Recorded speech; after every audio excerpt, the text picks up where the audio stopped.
बिन मांगे झोली भर देते, पग पग पर दाता प्रेम लुटाते। भोपाल के अशोक भाई मालवीय, जिन्हें सन 1998 से पूज्य बापूजी का सत्संग, सानिध्य व सेवा लाभ मिलता आ रहा है, वे पूज्य बापूजी के कुछ मधुर प्रसंग बताते हुए कहते हैं, बापूजी की ब्रह्मवाणी के प्रताप से पदोन्नति। मैंने सन 1998 में पूज्य बापूजी से मंत्र दीक्षा ली थी। दीक्षा लेने के मात्र 3 से 4 महीने बाद ही मेरा सब इंस्पेक्टर से इंस्पेक्टर के पद पर प्रमोशन हो गया। मैं बापूजी से आशीर्वाद लेने गया तो बापूजी बोले, यह क्या बड़ी बात है। 2004 में पूज्य श्री का दिल्ली में सत्संग था। मैं प्रसाद में मिठाई लेकर गया था। पूज्य बापूजी की दूर से ही मुझ पर दृष्टि पड़ी तो अंतर्यामी गुरुदेव बोले, मालवीय, डीएसपी बनने की मिठाई लेकर आया क्या। इतना बोलकर गुरुदेव चले गए।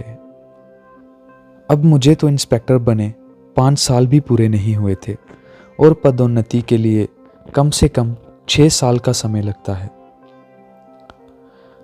पूज्य बापूजी की ऐसी कृपा बरसी कि दूसरे दिन ही मेरा डीएसपी के पद पर प्रमोशन हो गया। मैं गदगद मन से गुरुदेव को प्रणाम ही करता रह गया।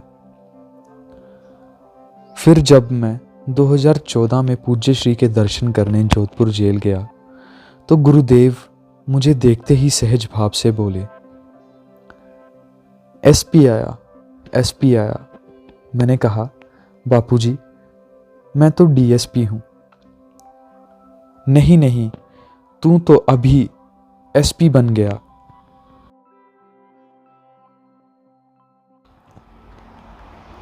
गुरुदेव की ब्रह्मवाणी के प्रताप से 4 दिन बाद जब मैं भोपाल गया तो मुझे एडिशनल एसपी के लिए पदोन्नति का ऑर्डर मिल गया।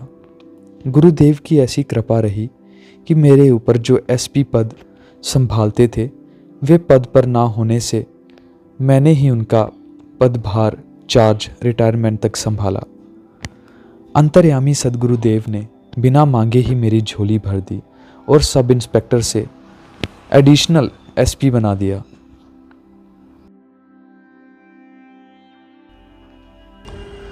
जरा से दूध से भरपेट भोजन की तृप्ति।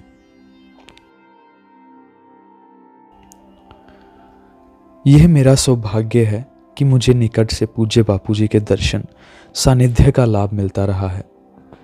एक बार भोपाल में सत्संग समारोह था।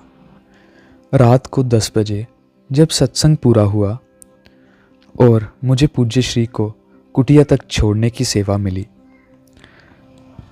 गुरुदेव कुटिया पर पहुंच के बाहर टहलने लगे।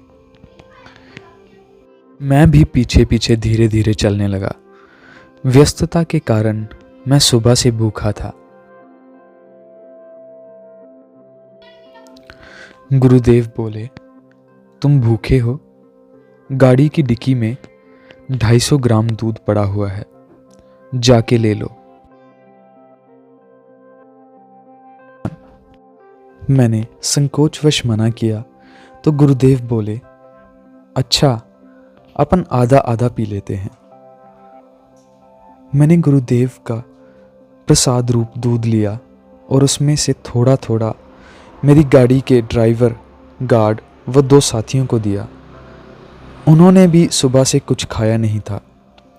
दिखने में तो दूध नाम मात्र का था, लेकिन जिनकी सत्ता से सारा ब्रह्मांड तृप्त हो जाता है, ऐसे दाता के कर कमलों से मिला था तो उसका ऐसा प्रभाव हुआ कि सबको दूध पीकर ऐसी तृप्ति मिली जैसे भरपेट भोजन कर लिया हो। सुबह हुई तो बापूजी ने ग्वार पाठे और गिलोय का 1-1.5 लीटर जूस मुझे भिजवाया। मैंने 150-200 मिलीलीटर पिया और बाकी का गुरुदेव के दर्शन करने आए भक्तों में बांट दिया। ऐसे प्रेम के सागर बापूजी का वर्णन करना असंभव है। ऐसे कालातीत गुरुदेव को मेरे अनंत अनंत प्रणाम।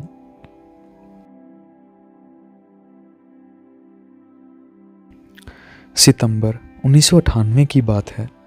मेरी धर्मपत्नी को बहुत उल्टियाँ होती थी, कुछ खा नहीं पाती थी। 3-4 महीने तक ऐसा चलता रहा। स्थिति बहुत गंभीर हो गई थी। उसका चलना फिरना बंद सा हो गया था।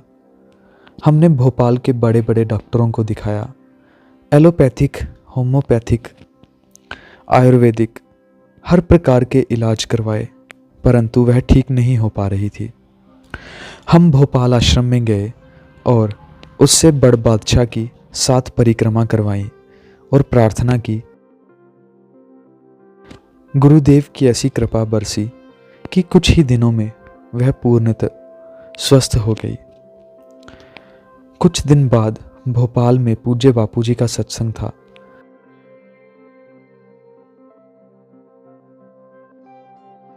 मेरी धर्मपत्नी और मैं गुरुदेव के दर्शन करने गए तो अंतर्यामी गुरुदेव ने व्यासपीठ से मेरी धर्मपत्नी को 3 बार पूछा, अब कैसी है? पत्नी ने भी 3 बार कहा, जी ठीक हूं। मैं यह सोचकर आश्चर्य से भर गया कि प्रार्थना तो बड़ बादशाह के यहाँ की थी और पहुंची सीधी गुरुदेव के हृदय तक। अनंत अनंत प्रणाम है ऐसे तीनों कालों के ज्ञाता, कालातीत पर ब्रह्म स्वरूप गुरुदेव को। इस घटना के बाद गुरुदेव के श्री वचनों में मेरी श्रद्धा और भी बढ़ गई। हरिओम।